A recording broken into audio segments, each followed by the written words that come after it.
Number 4 guys is rest. Mo na akong na-learn. Dili lang karon sa 2026 pero dugay na ako na-learn nga maghatag gyud kag day off bitaw sa imong self once a week. Nga kanang buhaton nimo imong gusto nga buhaton ana, kung bet nimo manglaba, manglaba ka, bet nimo magtanga ka, tanga, mag-movie ka ng palanay bitaw, magpalanay lang gyud ka. Because ana po tong isa ka podcaster is rest is productive na piling gid nato nga superhero na gid kay ka nga mata kag 5 AM dayon tulog kag 11 PM.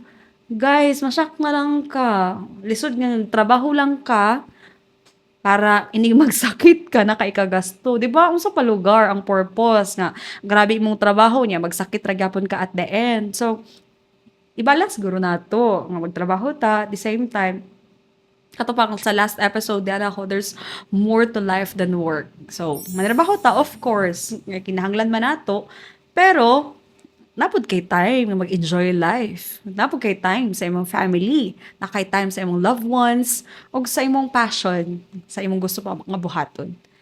So, rest, guys. You cannot give what you don't have.